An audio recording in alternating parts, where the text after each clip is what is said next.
Oke, Assalamualaikum warahmatullahi wabarakatuh.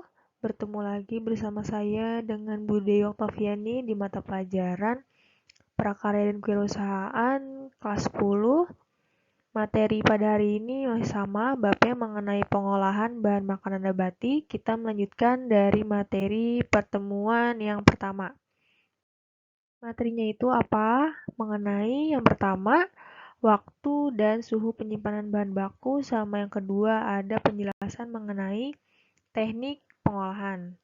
Nah, kita langsung aja ke penjelasan dari waktu dan suhu penyimpanan dari bahan baku.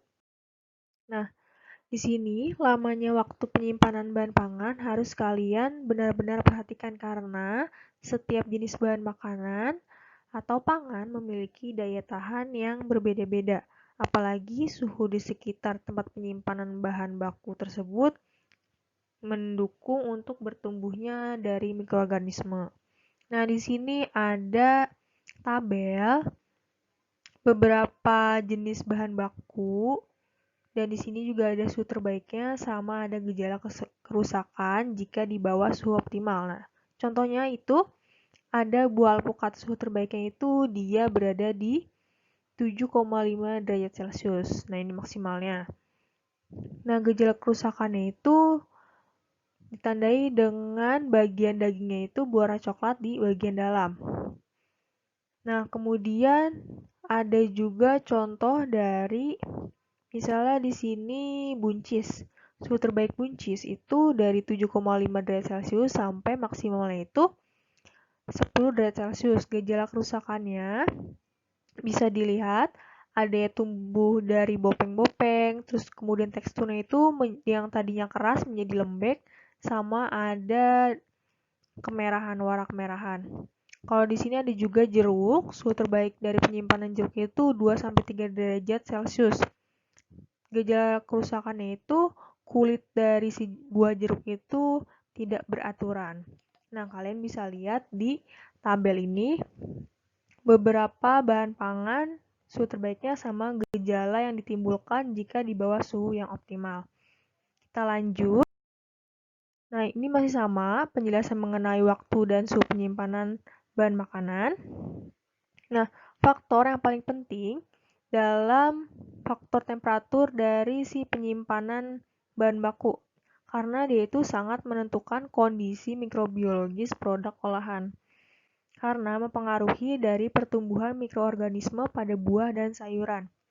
Nah, penyimpanan yang paling tepat adalah penyimpanan bahan bakunya itu dingin untuk produk buah sama sayuran olahan karena secara sederhana penyimpanan dingin itu umumnya temperaturnya dari 2 sampai 5 derajat Celcius. Itu adalah hal yang terbaik untuk penyimpanan bahan baku.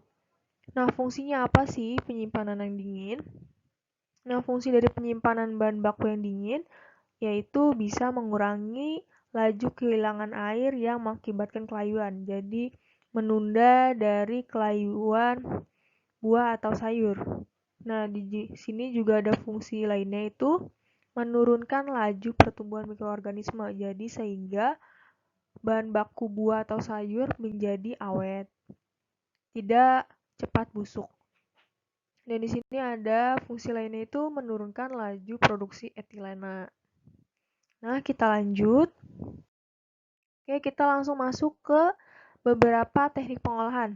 Teknik pengolahan dari bahan makanan nabati. Di sini yang pertama ada teknik pengolahan pendinginan, yang kedua ada teknik pengolahan pengalengan, yang ketiga ada teknik pengolahan pengeringan, yang keempat ada teknik pengolahan pemanisan, dan yang kelima ada teknik pengolahan dengan cara fermentasi. Kita langsung ke penjelasan dari teknik pengolahan pendinginan. Nah, teknik pengolahan pendinginan itu penyimpanan bahan pangan di atas suhu pembekuan yaitu sekitar minus 2 derajat sampai 5 derajat Celcius. Nah, cara pengawetan dengan suhu rendah lainnya selain pendinginan ada juga namanya pembekuan. Pembekuan itu adalah pengolahan pengawetan bahan pangan dalam keadaan beku, biasanya bisa mencapai minus 24 derajat Celcius. Nah, fungsi dari teknik pengolahan pendinginan itu apa sih? Teknik pendinginan sama teknik pembekuan itu juga memiliki keuntungan. Keuntungannya apa? Yang pertama itu bisa mengawetkan dari produk pangan. Jadi dia tidak akan cepat membusuk. Yang kedua, memperlambat reaksi metabolisme. Yang ketiga, mencegah pertumbuhan mikroorganisme penyebab kerusakan atau kebusukan bahan pangan.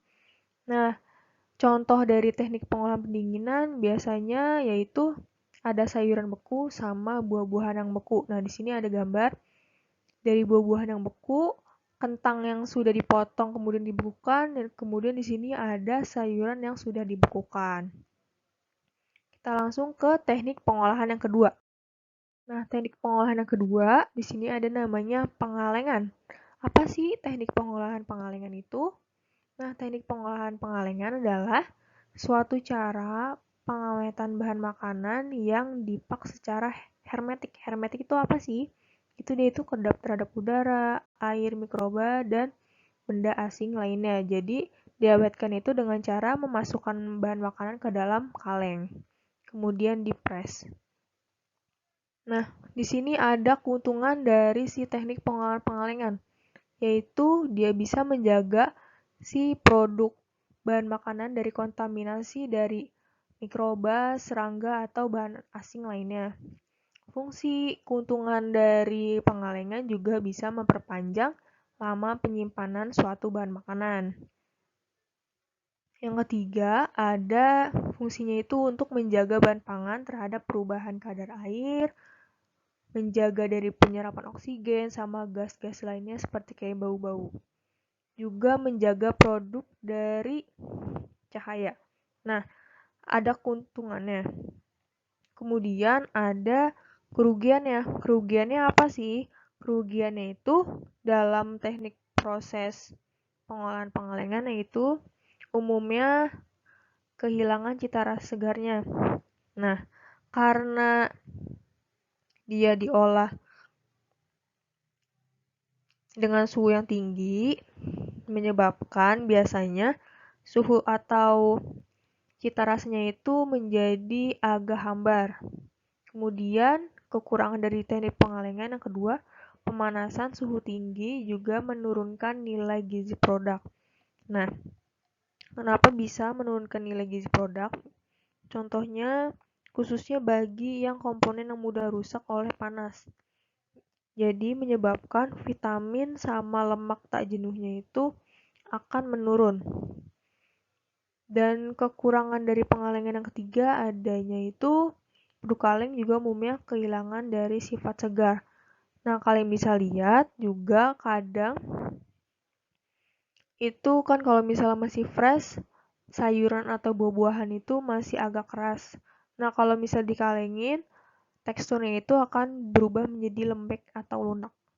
Nah, contoh dari pengalengan bahan makanannya di sini ada sayuran atau buah-buahan yang dikalengin kayak gini.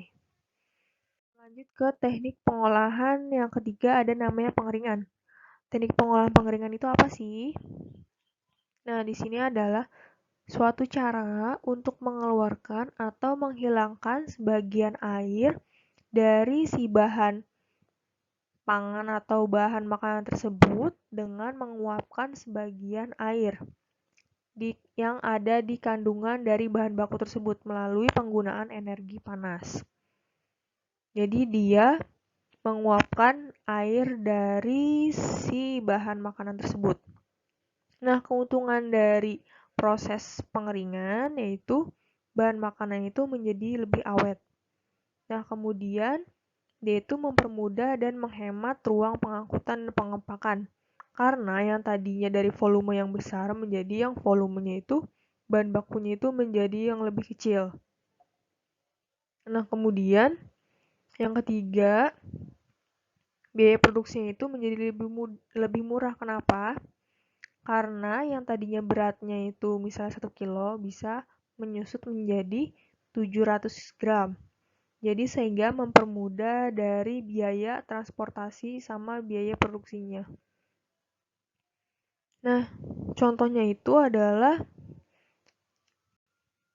bisa kalian lihat di sini ada kopi, di sini ada keripik buah-buahan, dan di sini ada abon dari buah sukun. Dan contoh lainnya ada juga opak. Oke, kita lanjut ke teknik yang keempat. Teknik yang keempat itu teknik pengolahan pemanisan. Teknik pengolahan pemanisan adalah teknik pengawetan makanan dengan cara menambahkan larutan gula ke dalam bahan baku tersebut. Nah, keuntungannya apa sih? Keuntungannya itu bisa untuk menghambat pertumbuhan mikroorganisme, bisa memperpanjang daya simpan produk bahan pangan, sama bisa memberikan cita rasa pada bahan makanan.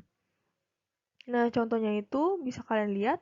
Di sini ada selai nanas, ada dodol, di sini gambar dodol dari nangka, di sini ada sirup buah-buahan sama berbagai macam dari manis-manisan buah. Oke, kita lanjut ke teknik pengolahan dari bahan nabati yang terakhir, yaitu fermentasi. Nah, fermentasi adalah suatu cara pengawetan yang menggunakan mikroba tertentu. Jadi, dia menghasilkan asam atau komponen lainnya yang dapat menghambat mikroba perusak lainnya. Nah, keuntungannya apa sih kalau misalkan mengolah makanan dengan teknik fermentasi? Yaitu pertama, bisa membuat produk barunya itu mempunyai kandungan zat gizi sama teksturnya itu yang baik. Kemudian yang kedua, memperkaya variasi makanan dengan mengubah aroma, rasa, tekstur makanan. Misalnya contohnya itu tape. Tape yang tadinya agak keras, karena mengalami pengolahan fermentasi, jadinya tapenya itu jadi agak lunak. Nah, keuntungan lainnya adalah mengawetkan makanan dengan menghasilkan sejumlah asam laktat. Nah, contohnya itu tempe, tape, kimchi, sama brem. Nah, dari sebelah kiri dulu, brem itu awalnya itu dari saripati ketan, jadi difermentasi menjadi menghasilkan brem. Ini oleh-oleh khas Madiun. Kemudian di sini ada kimchi. Kimchi itu bahan bakunya itu dari sawi putih, kemudian difermentasi menghasilkan kimchi.